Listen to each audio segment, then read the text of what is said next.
ہمارے ایک بہت قریبی دوست تھے، آفیسر تھے، انہوں نے ایک مرتبہ اپنی بیٹی کا قصہ خود سنایا، نام بتانا مناسب نہیں ہے، بس آفیسر ہی سمجھ لیجئے۔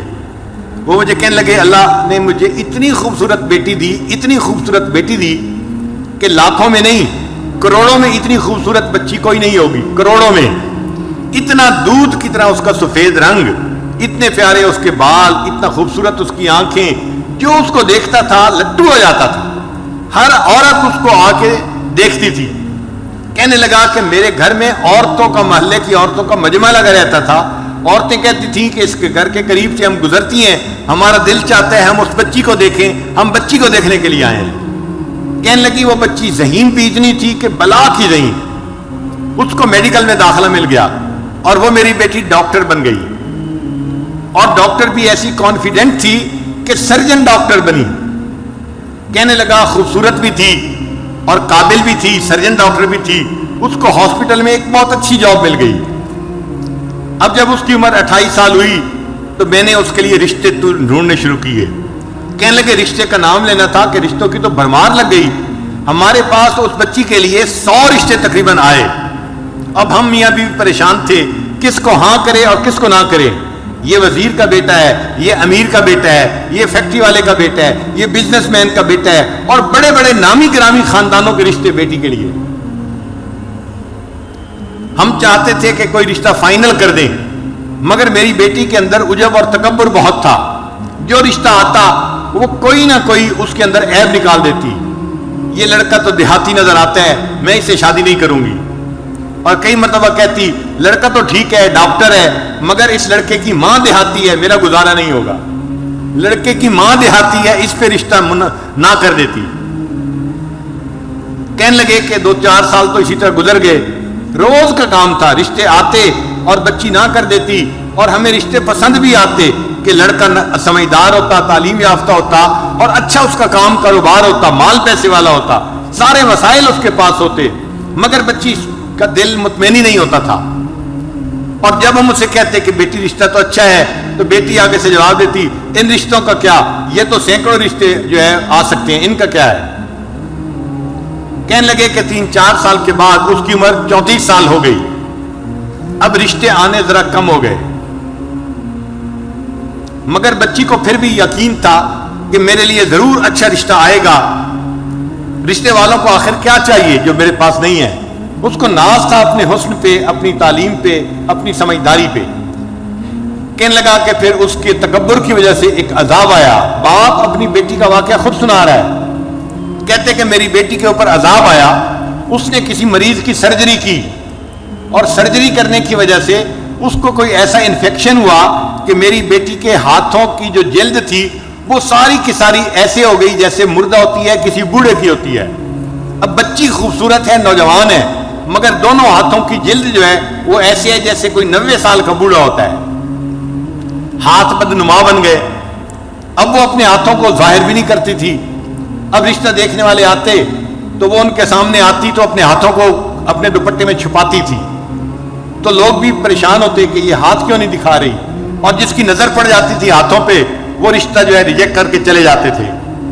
اب جب رشتے ریجیکٹ ہونے لگے تو میری بیٹی کو فکر لاحق ہوئی، کہنے لگا کہ پھر پریشان ہوئی، مجھے کہتی ابو آپ کوئی رشتہ سلیکٹ کر لیں، اب میری عمر 36 سال ہو گئی ہے، لیکن جس سے رشتہ کرنے کی ہم کوشش کرتے وہ ویسے لڑکی کو دیکھتے تو پسند کرتے تھے، جب اس کے دونوں ہاتھوں کو دیکھتے تھے تو ریجیکٹ کر دیتے تھے۔ ساس نہیں مانتی تھی، نند نہیں مانتی تھی، لڑکا نہیں مانتا تھا، ہم ایسی لڑکی سے شادی نہیں کر سکتے، ہو سکتا ہے بیماری بڑھ جائے اور پورے جسم کی جلد ایسی بن جائے، ہم اس لڑکی کے ساتھ کیسے گزارا کریں گے۔ کہنے لگے کہ پھر ایسا وقت آیا کہ رشتے آنے ہی بند ہو گئے۔ کہتے ہیں کہ میں باپ ہوں، اپنی بیٹی کی بات بتا رہا ہوں، ایک ایسا وقت آیا وہ میری بیٹی جو نماز نہیں پڑھتی تھی وہ رات کو تہجد پڑھتی تھی، اور اس کے آنسوؤں سے مسلح تر ہو جاتا تھا، وہ اللہ سے اپنے لیے بہتر رشتہ مانگتی تھی اور رشتہ نہیں ملتا تھا۔ میں نے اپنی بیٹی کو جو ذلیل ہوتے دیکھا تو میں باپ ہو کے بتا رہا ہوں کہ واقعی انسان گناہ کرتا ہے، اس کی سزا آخرت میں تو اس کو ملے گی صحیح، اللہ تعالیٰ دنیا میں بھی اس کی سزا بندے کو دے دیتے ہیں۔ ایسا اس کا تکبر ٹوٹا کہ ایک دن مجھے کہنے لگی ابو آپ کسی ریڑھی والی سے ہی میری شادی کر دیں، اب تو میری عمر 40 کے قریب ہونے لگ گئی ہے۔ اب وہ ڈاکٹر جس کو اپنے حسن پہ ناز تھا، جو سمجھتی تھی میں حور پری ہوں اور کروڑوں میں میری جیسی کوئی خوبصورت نہیں، وہ بچی اپنے باپ کو کہہ رہی ہے بھلے کسی ریڑھی والی سے ہی اب میری شادی کر دیں، میری عمر 40 سال ہونے کو ہے۔ تو گناہوں کی سزا مختلف شکلوں میں ملتی ہے، ان میں سے ایک شکل بیماری بھی ہوتی ہے، اور ایک شکل ہوتی ہے کہ انسان کو اللہ تعالیٰ لوگوں میں بے عزت کر دیتے ہیں، لوگوں کے دل سے اس کی عزت نکال دیتے ہیں۔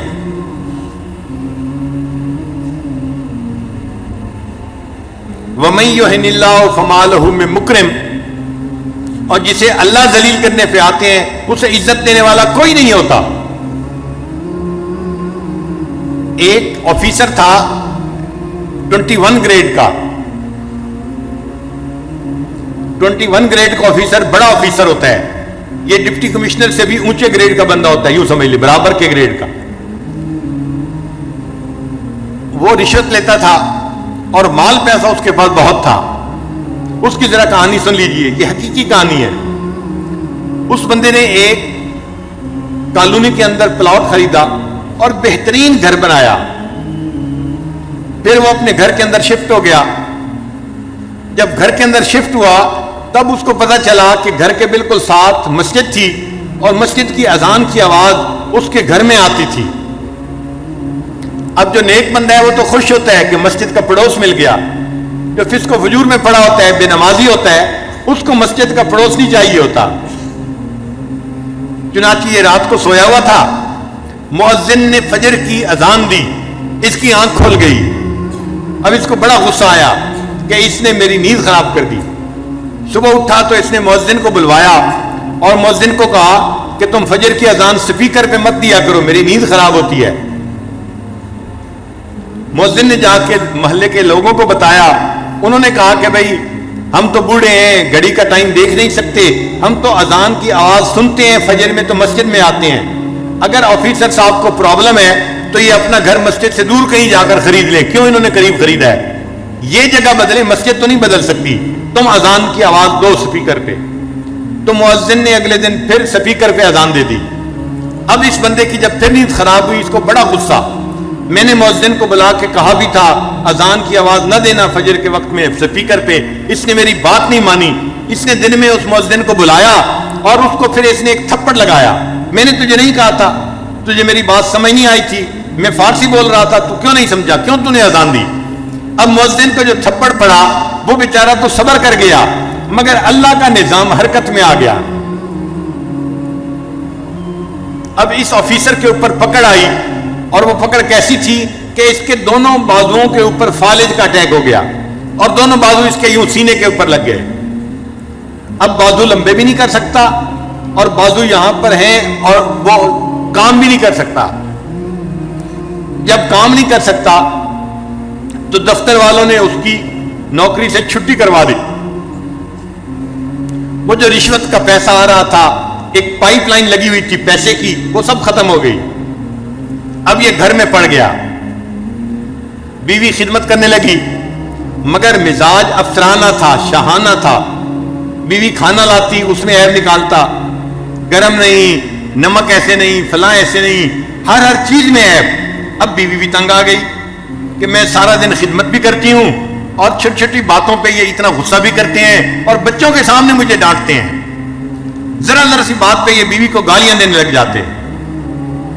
1 سال بیوی نے گزارا کیا، پھر ایک دن بیوی نے کہا کہ دیکھیں میں نے 1 سال آپ کی بیماری میں آپ کی دن رات خدمت کی ہے، میں انسان ہوں، میں تھکی ہوئی ہوتی تھی، آپ کی خدمت کو ترجیح دیتی تھی، آپ نے میری خدمت کی قدر نہیں کی، آپ نے بچوں کے سامنے مجھے گالیاں دی، میں خاندانی لڑکی ہوں، میں اتنی گری پڑی لڑکی نہیں کہ آپ مجھے بات بات پہ گالیاں دیں، میں اپنے بچوں کو لے کے جا رہی ہوں، آپ جانے، آپ کا کام جانے۔ تو ماں نے اپنے بچوں کو لیا اور اپنے ماں باپ کے گھر چلی گئی۔ اب یہ اکیلا پڑا ہوا ہے، گھر میں کوئی کھانا پوچھنے والا نہیں، دینے والا نہیں۔ ہمسائے میں بھائی رہتا تھا، بھائی کو پتا چلا تو بھائی اس کو گھر لے کے گیا اور اس نے اپنے بھائی کو کہا کہ دیکھو اب تم میرے چھوٹے بھائی ہو، میں نے ساری عمر تمہارے ساتھ اتنا احسان کیا ہے، تم میری خدمت کرو، میں تمہارے باپ کی جگہ ہوں۔ تو بھائی گھر لے کے چلا گیا. اس نے اپنے بیوی بچوں کو کہا کہ میرے بھائی کی خدمت کرو, یہ بیمار ہے. مگر جو مزاج بگڑا ہوا ہوتا ہے وہ تو ہر جگہ بگڑا ہوا ہوتا ہے. اب بھائی کے گھر میں بھی اس کا حال یہی کہ بھابھی چائے لے کے آئی, یہ تو گرم نہیں ہے, اور تمہیں تو سلیقہ نہیں ہے, تمہیں تو فلاں نہیں ہے. تو بھابھی اس کی باتیں کیسے برداشت کرتی؟ اس نے چند دن دیکھا, چند دن کے بعد اس نے اپنے خاوند کو کہا یا تو تم بھائی کو گھر پہ رکھ لو یا پھر مجھے گھر پہ رکھو, ورنہ میں گھر سے جا رہی ہوں. اب بھائی کو اپنا گھر بھی ٹوٹتا نظر آیا.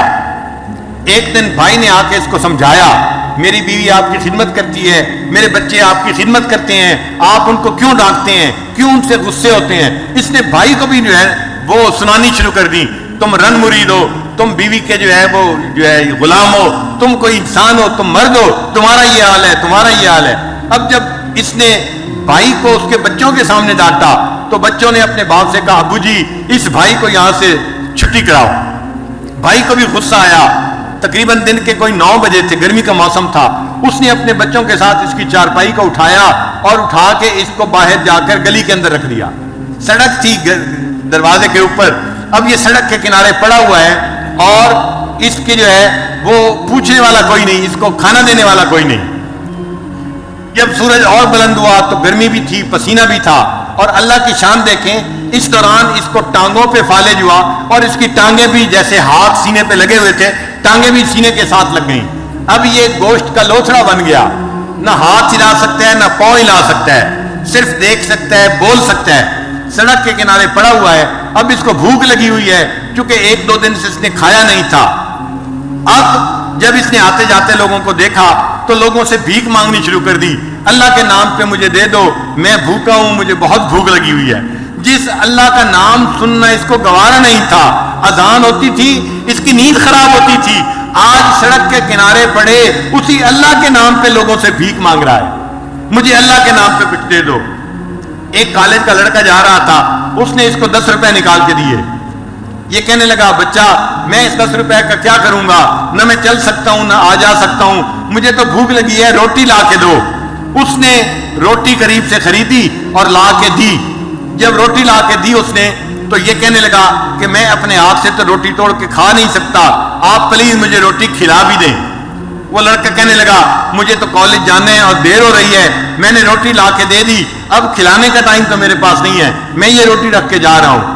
جب اس نے روٹی زمین کے اوپر رکھی تو یہ سوچنے لگا کہ زمین پہ رکھی روٹی تو میں اٹھا کے کھا نہیں سکتا, نہ ہاتھ کام کرتے ہیں نہ پاؤں کام کرتے ہیں. تو یہ اس لڑکے کو کہنے لگا زمین پہ روٹی نہ رکھیں, مجھے پکڑا دیں. اس نے ہاتھ میں پکڑانی چاہی, اس کے ہاتھ کی انگلیاں ہلتی نہیں تھی, یہ ہاتھ میں روٹی نہیں پکڑ سکا. پھر کہنے لگا اچھا تم مجھے میرے پاؤں میں روٹی پکڑا دو.